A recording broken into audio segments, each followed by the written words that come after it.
ready? It's the Roundtable with me, Robert Bannon. Welcome to the Roundtable, everybody. My name is Robert Bannon. You're listening to us on Broadway World over here on the Broadway Podcast Network. And I love music, and I love bands, and I love bands that have clever names, and I love bands that are called Austin and the Powers, like Austin Powers, but there's actually a person named Austin in the band. This is brilliant, people. They're from Pennsylvania, and I'm from New Jersey, and I won't hold their Pennsylvanianness against them because, you know, Jersey and Pennsylvania, do they call it Taylor ham? Do they call it pork roll? Are they from that part of Pennsylvania?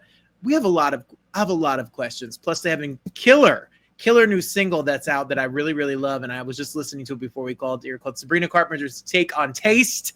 I'm excited to chat with Austin and Colin from Austin and the Powers. They're here. Welcome to the Roundtable. Hello. Hi, thanks for having us. Are you really from Pennsylvania? Yes, we are. Where in Pennsylvania? New Trail. We're from a small city called Williamsport. It's like north central Pennsylvania. North Central. So like in the middle. Mm-hmm. Yeah. See, I've driven through all of Pennsylvania. I moved to Detroit, Michigan. So now I go back home, and it is the longest state, and it just goes. It's such a long state to drive through. Yeah. I think we were on tour once coming from New York going across to Ohio, and we'd been driving for like 5 hours, and we were like, we're still in Pennsylvania. PA, yeah. Still in Pennsylvania. So congratulations to you all. You all have been together for a moment, and you've had great success, and your sound is like, pop, rock, indie rock. How do you describe your sound? Yeah, it's definitely indie rock. I call it indie vibe rock. It's kind of vibey, but very much in the indie rock family. Yeah, definitely. A little pop. So Austin, what do you do with you're the singer? Yeah, so I sing and play guitar. And Colin, what do you do? Bass. Bass. You can tell by the beard. Is that a requirement? Yes. The bass beard. I had a friend who said you can tell someone's personality based on what instrument they pick up and play. Maybe that is true. So what you're saying, Austin and Colin, is when the show's over, you all put your guitar in a case or have someone put it in a case, you put the mic down and you walk off the stage, and your poor drummer is left there packing up. Yeah, that sounds about right. That's about right. So Colin, who else is in the band with you all? We have Nick as well. He's our drummer. He's not able to make it today. We also have our producer Frank.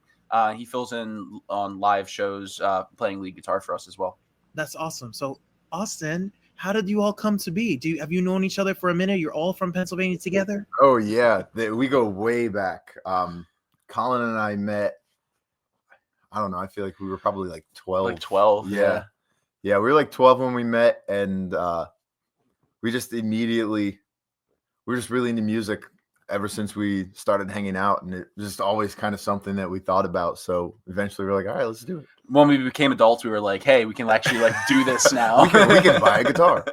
So Colin, for you guys to be young kids, 12 years old, play together, go to school, play in, I'm sure, the band and play in the garage or in the basement or whatever, but there's a moment where you all decide to make a band and then make this as a career. Like, this is your career. So what was that transition like?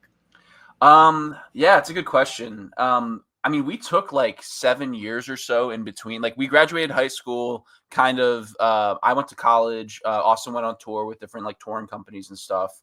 And we moved back. I moved back to Williamsport after college. And one day we were just hanging out, and Austin was just like, "Hey, you're gonna play bass in this band that I'm starting." And I was like, "All right, that sounds about right." So we were originally just gonna play covers at like local bars and stuff. Mm-hmm. But then he went on another contract and came back and was like, "Hey, we should like make our own music." And that's kind of how things have just been downhill after that. Essentially, we've been just pumping out songs and and building a following and going on tour. Like, I see your tour, like you can be in Ohio one night and New York the next night and Pennsylvania back the next night. Austin, has it been like, you guys are friends and have known each other for all these years? Is there, for people who want to start a band or people who have a group of friends that are playing, how do you handle the business side? Do you have rules? Like, are you in the business hat? Are you in the artist hat? Are we the friends right now? Like, how do you not, Yoko and John and Paul? There is like a level of complication for sure.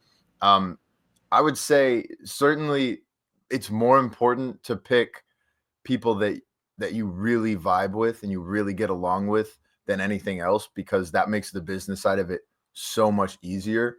It makes everything a lot more agreeable. You just have to remember, at the end of the day, it is like your passion, but it is also a business. Absolutely. Well, while we're talking, everyone, you can follow on Instagram. Austin and the Powers is the Instagram page. We'll tell you, and you can also, of course, go to the website as well, austinandthepowers.com, and you can find out all the music. The new music is streaming. All the old music is streaming. Stream the music wherever you listen to music. Do you guys, Colin, how do you decide the songs? Who writes? Who picks a cover? Like, what's your creative process? Well, with original stuff, we kind of just like Austin sometimes will come in with like a chord progression that he was messing around with at home. There's a level of like independent work that sort of then comes into us all being in the studio together and just kind of vibing on something. So for example, like he'll come in with a chord progression, like we'll just kind of mess around for a little bit. Then we'll either keep going with that, or we'll like, while we're messing around, figure out something that sounds even cooler in a different context. Then we'll roll on that. A lot of times we'll circle back to things that like we started with. For example, like we'll come in, be messing around with the chord progression, and then a whole different chord progression will come out. We'll make a whole song based on that, and then we'll be like, okay, let's go back to that original chord progression and like finish what we started there.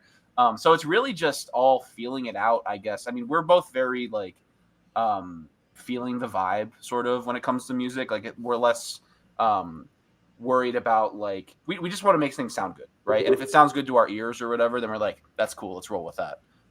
So yeah. What do you think, Austin, has been the breakthrough? Like if you take a song like your song Nexus, and you have millions of streams on Spotify, and when you do a show, I'm sure you have people who come to hear this song, and what is it the moment you kind of see a song break? Like what is it like as a band to see a song that does a couple million streams and now people are singing it back to you live? It's got to be the dream. Yeah, it's kind of absurd, honestly. Like what was it? Like Nexus was doing like 400 streams a day, which at the time for us, that was like amazing. And it was just doing that for a couple months, and one day it just did like 1,000. And then the next day did 2,000, and the next day did 3,000, and then it was doing like 13,000, and we were like texting each other screenshots of our stats. We're like, what is happening right now? But yeah, it's definitely like there's a lot of anticipation for Nexus at our shows. Yeah, you can definitely tell. It's funny that you said that. Actually, literally one of the things that I remember very vividly when we first started. I think it was right after we wrote Empty Thoughts, actually. Austin was like, dude, how awesome would it be someday to just be like playing in front of people and they're like singing our song back to us? And now that happens like every show. It's so cool. I just think the dream, as someone who is also an artist and sings, like I just want to start an original song and people like clap for it. Like, oh, thank you. Yes, this is my song. Yes. And that happens for you all. Like people go crazy. You play your songs. Yeah, it's amazing. It doesn't get old. If you ever see videos of us performing, we have like little intros that we wrote just for live purposes. So that's the only place you can hear them, and they'll lead into the song. And then like the riff for the song kicks in and people start cheering. You'll just see us like look at each other and we're just like, what's happening? It hasn't gotten old. I'm obsessed. So everybody, we're here specifically. You have a new single out that is a cover of Sabrina Carpenter, who I'm too old. Y'all are young. I see Sabrina Carpenter and I'm like, yes, girl, go out there and get it. But I don't know. I'm old. So tell me, Colin, how did you find this song? How did you guys find this song and think like this is, and it's a bop, and Austin sounds good. The band sounds amazing. The engineering and work on the record is great. How did this song come to be, Colin? We had a few different songs that we were considering, I'd say. But Taste ended up just being like the perfect confluence of decisions. Like it had just really started to take off. So we thought, it would be great to sort of make something that fits the current zeitgeist of like what people are listening to. I don't know, it just was kind of the perfect confluence of decisions. Like there was a few other Sabrina Carpenter songs that we were thinking about doing. I like Sabrina Carpenter. Yeah. Austin's huge into Sabrina Carpenter. We had talked about maybe some Chapel Roan songs maybe too, but we ended up just saying, I think Taste just ended up being the perfect decision for us. There were some other ones that like had like some explicit lyrics, and none of our songs have explicit lyrics in them yet. So we didn't want to like break that dam with the cover. So yeah. I love it. So Austin, what's it like for you to arrange it as a singer? Like that, you obviously you're not singing in the same key as Sabrina Carpenter. You're making it your own. So how do you take a song that's not an original, that's a cover, and then add the Austin and the Powers kind of stank to it so that it makes it your own? I think a big kind of signature of our sound is like the melodic guitar riffs. So I kind of wanted to highlight the riff because it already has like a pretty nice riff in there. So I wanted to highlight the riff by having the verse up an octave and then drop the octave for the chorus to kind of have that distinction between the two so that the riff can kind of stand alone a little bit. I think that alone just kind of gave it like very much kind of our sound. Yes. You know, and then like a couple other tweaks here and there. The bridge is actually slowed down a little bit.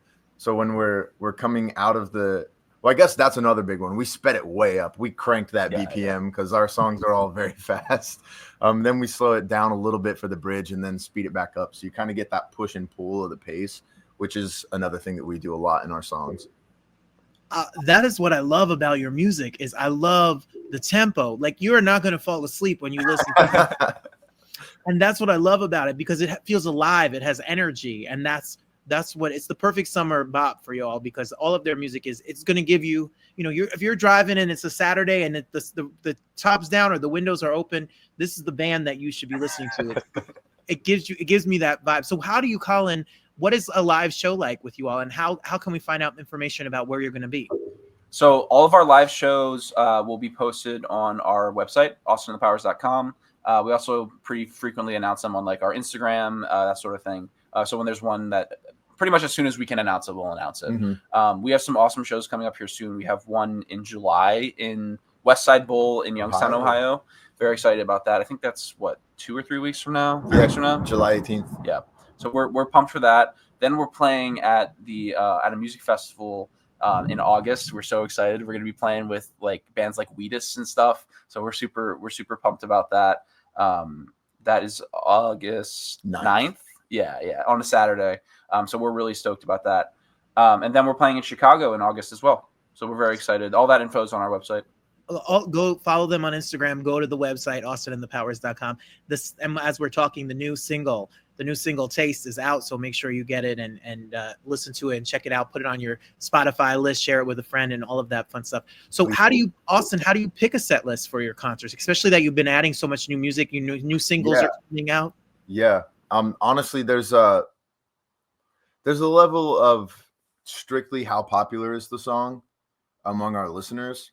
That definitely we have to, like, we could never not do Nexus. Yeah.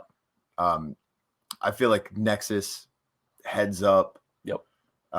We could never really get rid of those in the set, at least probably for another few years. And then there's a level of how much do we like the song? Not that there are any of our songs that we don't like, but there are certainly songs that there's a ranking system for us, I think. So we kind of talk amongst ourselves to decide which ones we want to do and which ones people want to hear. And then we try to make sure that there's kind of like a rise and a little flow to the set, just so that it's not all, here's 170 BPM for an hour. Give the people a moment just to take a breath. It's funny because I'm such a music nerd and I love concerts and I love the building of a set. And I was talking to a group the other day that's a Led Zeppelin. They're called Led Zeppelin. They're lesbians who play Led Zeppelin. It was the funniest thing ever. And they said that a lot of shows they get in trouble because they don't play Stairway to Heaven because they can't fit it in the set. Like it just it stops the show. Right. For you guys, the conscious thought of the energy and the build of the show, that does play into the way you build a concert. Mm-hmm. Absolutely. We also have bits. Yeah, a lot of bits. We have a lot of bits that some of them we do. Some of them are pretty canned. We do them everywhere. They're kind of like our signature bits. And then we also have bits that we change every show. There's a lot going on that we have to consider. So the song choice is pretty important because we have to be able to fit the entire experience into one set list. We also sprinkle in like covers that we don't play or we don't have recorded. Rather. Yeah, we like to just play our favorite songs. We'll play like one of our favorite songs at a show in the middle somewhere. I love it. I love it. So, Colin, controversial question. You could have made the choice to be a cover band solely, play bars and clubs, and get paid every Friday and Saturday night and sing, I don't know, 80s and 90s and music and all the classics that you hear by very talented cover bands out here in the world. But Absolutely. you guys you needed to get original music out. Why was it intentional that Austin and the Powers is an original band that makes original music and puts their music out?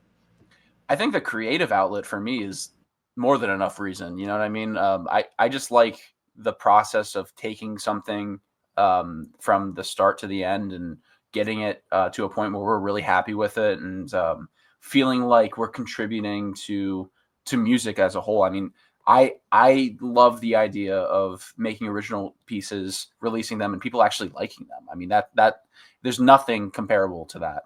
And I think that alone is enough of a motivator for us to just keep hammering that. The cover stuff was fun, and I think that the cover stuff was valuable in that, like, it kind of solidified us as a band. You know what I mean? Like, got us all playing together, got us all like learning how to play with each other and that sort of stuff.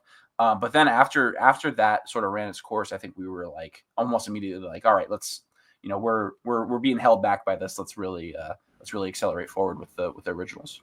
Well, the originals are so good. They're so fun. They're so catchy. They're going to be stuck in your head. Thank goodness that you guys do it. So your name is an obvious homage, but was this something that's come along?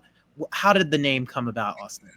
Yeah, so we were kind of brainstorming names, and I think it was just like a low-hanging fruit situation. It was just so kind of said it as a joke at first, and then it was immediately kind of like a well actually